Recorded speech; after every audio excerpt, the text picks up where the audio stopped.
Mr. Chairman, sir, I rise to apprise this august House of certain recent developments pertaining to Bangladesh. As honourable members are aware, India-Bangladesh relations have been exceptionally close for many decades over many governments.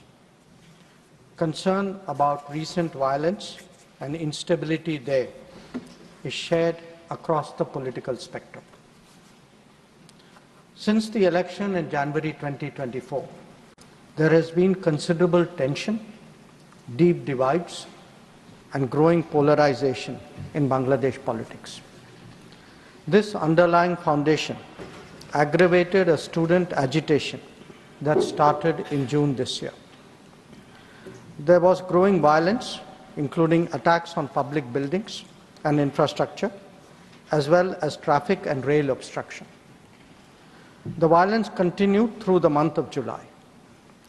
Throughout this period, we repeatedly counseled restraint and urged that the situation be diffused through dialogue. Similar urgings were made to various political forces with whom we were in touch. So, despite a Supreme Court judgment on 21 July, there was no let-up in the public agitation. Various decisions and actions taken thereafter only exacerbated the situation. The agitation at this stage coalesced around a one-point agenda, that is that the Prime Minister, Sheikh Hasina, should step down.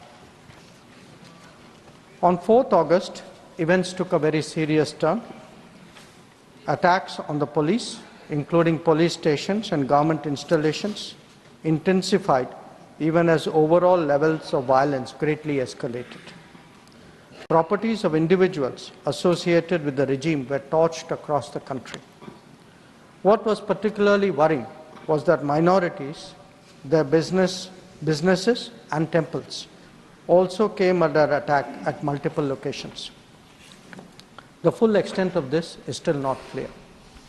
Sir, on 5th August, demonstrators converged in Dhaka despite the curfew. Our understanding is that after a meeting with leaders of the security establishment, Prime Minister Sheikh Hasina apparently made the decision to resign. At very short notice, she requested approval to come for the moment to India. We simultaneously received a request for flight clearance from Bangladesh authorities. She arrived yesterday evening in Delhi. The situation in Bangladesh, sir, is still evolving. The Army Chief, General Waqar-uz-Zaman, addressed the nation on 5th August. He spoke about assuming responsibility and constituting an interim government. We are in close and continuous touch with the Indian community in Bangladesh through our diplomatic missions. There are an estimated 19,000 Indian nationals there, of which about 9,000 are students. The bulk of the students, however, have already returned to India in the month of July on the advice of the High Commission. In terms of our diplomatic presence, in addition to the High Commission in Dhaka, we have assistant High Commissions in Chittagong, Rajshahi, Khulna and Sylhet. It is our expectation that the host government will provide the required security protection for these establishments. We look forward to their normal functioning once the situation stabilizes. Chairman, sir, we are also monitoring the situation with regard to the status of minorities.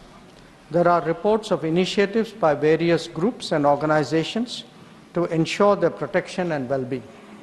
We welcome that, but will naturally remain deeply concerned till law and order is visibly restored.